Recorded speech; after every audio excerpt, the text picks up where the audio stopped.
नमस्कार। हर हर महादेव। जय श्री राम। जय परशुराम। जय भोलेनाथ। हर हर महादेव। जय बरसातेश्वर धाम। जय भागेश्वर धाम।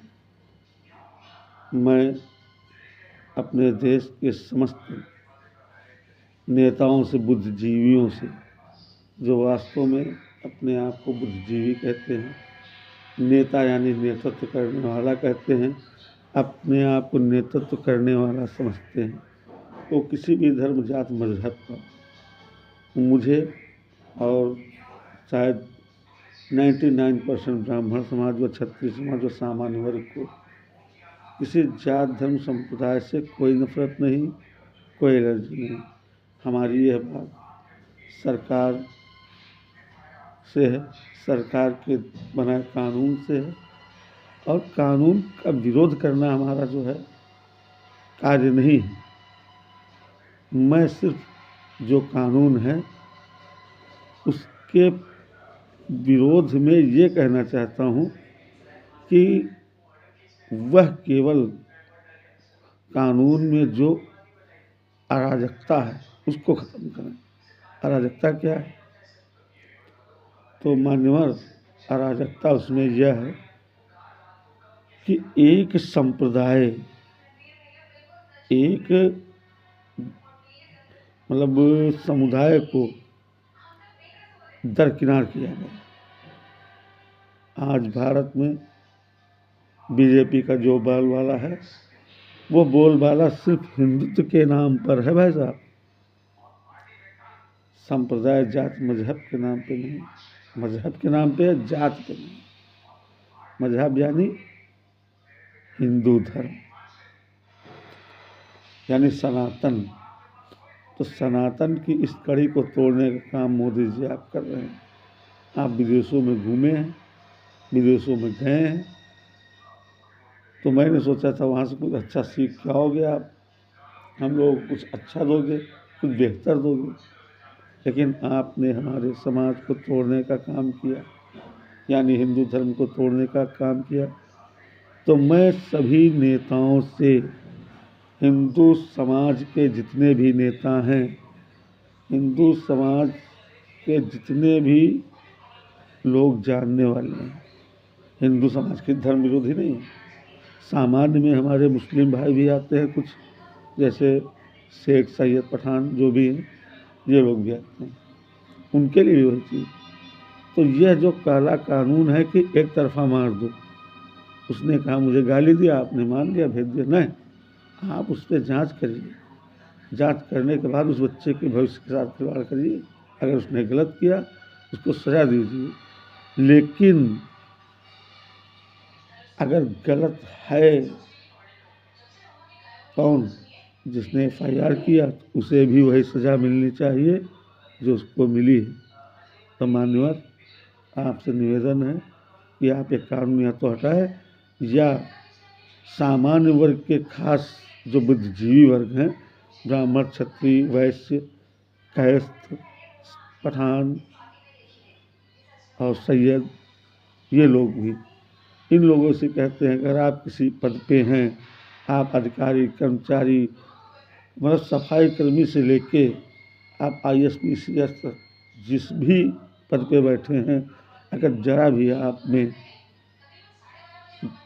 इस बात का गर्व है कि हम सामान्य से हैं, जो समाज को राह दिखाता है, अच्छे मार्ग पर ले जाता है, तो आप किसी धर्म, जात, मजहब का विरोध न करें, केवल इस कानून का विरोध करें और सरकार से इसमें सुधार करने के लिए कहें कि आप टारगेट मत करें, बच्चों में जातवाद मत फैलाएं, उन्हें उस शिक्षा के मंदिर को राजनीतिक अखाड़ा न बनाएं, उस शिक्षा के मंदिर को पूजनीय रहने दें, उसकी पूजा होने दें, वहाँ सिर्फ छात्र हों और टीचर हों।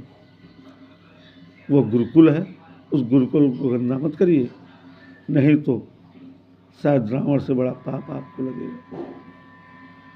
रावण इतना प्रचंड विद्वान, इतना पराक्रमी, इतना बहादुर, इतना धनवान, लेकिन अहंकार खा गया उसको, अहंकार आपको आ गया। तो इसलिए अहंकार से परे हटो, और नहीं हट रहे हो तो आप लोग क्रमबद्ध हड़ताल करिए इस काले कानून को हटाने के लिए। आप जो भी सामान्य वर्ग या बैकवर्ड और जो चाहते हैं कि न्याय मिले किसी को भी हो, किसी धर्म जात मजहब को न्याय अगर चाहिए देश के इंसान को, 150 करोड़ जो मोदी जी कहते हैं आकर, हम लोग नहीं कहते, हम लोग 140 करोड़ 130 करोड़ 140 करोड़ जो भी हमारी आबादी है, अगर उसको न्याय दिलाने का काम चाहते हैं आप लोग, तो आप सब लोग एक मंच पे आकर के ये कहिए हमें सिर्फ वो कानून चाहिए जो जनहित का हो, जो समाज हित का हो, जो देश हित का हो, जिसमें देश में अराजकता ना आए। तो मोदी जी आपने जो ये काम किया है, ये आपने एक बीज बो दिया है जो हमारे देश को गृह युद्ध की तरफ ले जा रहा है। हमें दुश्मनों से लड़ना है, हमें देश के अपने आवाम से नहीं लड़ना है, हमें अपनी देश की जनता से नहीं लड़ना है। जब हमें दुश्मनों से लड़ना है तो फिर यह कानून क्यों? आप देश विश्व गुरु बनाना चाहते हो हमारे देश को, और जो यहाँ के गुरु हैं उनकी चोटैया पकड़ खींच रहे हो, संतों की चोटैया पकड़ खींच रहे हो। क्या भाई विश्व गुरु बनाओगे आप? तो साहब आप देश बचाओ, बेटी पढ़ाओ देश बचाओ। तो एक बेटी का अपमान हो रहा दिल्ली में, एक बेटी अगर फ़ोन पे कोई उससे कुछ कोई बातचीत कर रहा हो, उसने ले ही लिया अगर जात का नाम, तो जात तो आप भी कहते हो लेके, आप नहीं कहते हो चमार जात फला जात, अरे हमें भी तो कहते हैं। आज आपको जैसे लोग ढोल बजा के, कुछ जो बुद्धिजीवी नहीं है, जिनको दिमाग नहीं है, वो नहीं जानते कि हमें राजनीति की तरफ ढकेला जा रहा है, हमें राजनीतिक मोहरा बनाया जा रहा है। इस हमारे जो एक समाज है आज वो भी शिक्षित है, उसमें भी 50% लोग शिक्षित हैं, वह हमारे साथ खड़े हैं, सामान्य वर्ग के साथ में। क्योंकि शिक्षा है, वो जानते राजनीति है। तो हम टूटेंगे नहीं, हम लुटेंगे नहीं। अब जात धर्म के नाम पे हम नहीं लुटेंगे, बिखरेंगे नहीं। विकास के नाम पे आओ और सब लोग आकर के एक ऐसा नेता चुनो जो किसी जात धर्म पार्टी का ना हो, समाज का हो, देश का हो, भारत का हो। ऐसी एक पार्टी का निर्माण होना चाहिए। और इसका नेतृत्व अगर आप बुद्धिजीवी वर्ग जो नेता बैठे हैं वो आकर के अपनी अलग पार्टी बनाओ, सारी पार्टियां छोड़ दो, कोई भी पार्टी हम लोगों के साथ नहीं है, या चाहे करणी सेना के साथ हो, या आप राजा भैया के साथ में हो, या मनोज पांडे जी के साथ में हो, पर जो भी हम लोगों के साथ में है, मनोज तिवारी जी के साथ में हो, जो ब्राह्मण नेता, क्षत्रिय नेता, वैश्य नेता या किसी भी जात का हो, वो पासी समाज से हो, वो एसटी समाज का हो, बैकवर्ड समाज का हो, किसी भी समाज का, जो सारे इंसानियत को सम्मान दे, जो इंसानियत की बात करे। और कहते हो दलित, अरे दलित तो हम लोग हमारे साथ शुरू से ही लिखा पढ़े में कहेगा भिक्षुक ब्राह्मण, गरीब ब्राह्मण, हम लोग तो पहले से भिक्षुक हैं। हमारे लिए कहीं लिखा राजा ब्राह्मण, महाराजा ब्राह्मण।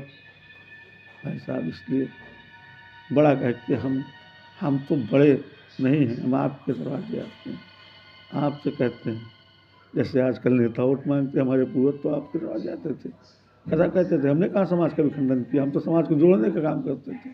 आज विद्यालय जितने हैं आप देखिए तो ब्राह्मणों के लिए हैं, आज क्षत्रियों के स्कूल हैं, उसमें सारी जात के लोग पढ़ते हैं, हर जात का, हर धर्म का, हर मजहब का पढ़ता है। अच्छा, सबसे अधिक स्कूल, सबसे अधिक धार्मिक कार्य, सबसे अधिक मंदिर इसने बनवाया ब्राह्मणों ने, क्षत्रियों ने, अन्य आपके जो ऊंची समाज के लोग हैं, बनिया ने, वैसे पूजा पाठ किया। आप कहते हटाओ इनको जूते मारो, ये क्या बात हुई भाई? अरे मार लो भाई, सरकार मार है, तुम भी मारो, तुम समाज के लोग, तुम तो बुद्धिजीवी हो, जागो। आपने हमको सम्मान दिया, मैं आपका सम्मान करता हूँ। आपने यानी ये जनता ने, इस समाज ने, हमें गर्व है अपने देश की उस जनता को जिसने हमको ब्राह्मण बनाया, हमको सम्मान दिया, हमको इस लायक बनाया कि हम ऊंचे नाम से जाने जाते हैं। आपकी वजह से नहीं, हमारा क्या अस्तित्व, कैसे आप हो वैसे हम सब एक इंसान हैं, यानी कि मनुष्य शरीर में आए हुए इंसान, यानी परमात्मा के द्वारा भेजे गए इंसान। आप भी वही हो, हम भी वही हैं। तो जब हम सब एक हैं तो हम उस परमात्मा को डरें, उस ईश्वर को डरें। अरे राजनेताओं, मर के चले जाओगे, साथ में कुछ नहीं जाएगा, गद्दी के लालच में उनके साथ मत बैठो जो देश को तोड़ने का काम कर रहे हैं। आप अलग हट जाओ। विधायक पद क्या है, आपको 100 बार विधायक पद ये जनता देगी। हमारे देश का हर नागरिक, मैं हर जात, हर धर्म और हर मजहब के लोगों से ये विनती करता हूँ कि आप लोग आइए देश की इस महंगाई को जो आपकी रीढ़ तोड़ रही है उसको दूर करने के लिए। देश में आज तक किसी को नौकरी नहीं मिली, बेरोजगारी को दूर करने के लिए, खा करके इस तरह समाज की रक्षा के लिए, भारत के विखंडन होने के लिए। कल क्या है, 26 जनवरी हमारा संविधान लागू हुआ था, पहले पारित हुआ फिर लागू हुआ, 49 में पारित 50 में लागू। तो उस संविधान की रक्षा के लिए सबको एक में आना। अरे बाबा साहेब भीमराव अम्बेडकर के बनाए उस संविधान को तोड़ दिया आप लोगों ने, मरोड़ दिया, उनका अपमान कराया। हमारे बाबा साहब भीमराव अम्बेडकर ने संविधान लिखा, मैं उनका सम्मान करता हूँ। तो उस संविधान की रक्षा के लिए सभी को इस वर्ग के साथ आना चाहिए। हर दुख हर मुसीबत में गांव के लोगों से पूछ लो जा करके, अगर कोई उनके पक्ष में खड़ा होता है तो क्षत्रिय होगा या ब्राह्मण होगा या वैश्य होगा, जो मुसीबत में काम आता सरकारें नहीं आती, सरकार कानून बना देती, लेकिन हर वक्त हम लोग खड़े रहते हैं। पूछो उस ब्राह्मण से जो अपना सम्मान बचाने के लिए जेब में 100 रुपये न होते हुए भी अगर अगला 100 रुपये मांग लिया तो हमसे ज़्यादा कमाता है, लेकिन वो 100 रुपये हमसे मांगता, हम उसको देते हैं अपने पेट को काट करके, क्योंकि अपना सम्मान बचाए रखें। इसलिए क्यों अपमान करते हो भैया, हम लोग सम्मान चाहते हैं, कुछ नहीं चाहिए। लेकिन अगर अपने पे आ गए, प्यार से जब तक कहते हैं तब तक हाथ जोड़ना है। अगर ये हाथ खुल गए तो भाई बहुत सरकार समझ लो, हाथ खुलेंगे आपकी बटन दबाने के लिए दूसरी है, ये न वो न ये न वो, तो समय चाहिए भारत को संभालने वाला। जय हिंद जय भारत। कुछ गलत लगा हो मैं सबसे माफ़ी मांगता हूँ, सबके चरणों में शीश धर के माफ़ी मांग सकता हूँ, लेकिन न्याय के लिए, और न्याय के लिए सर नहीं झुकेगा, न्याय के लिए सर जो है झुक जाएगा। लेकिन अगर अन्याय होगा तो बर्दाश्त भी नहीं होगा। इसीलिए जय हिंद जय भारत और 26 जनवरी की सबको हार्दिक शुभकामनाएं।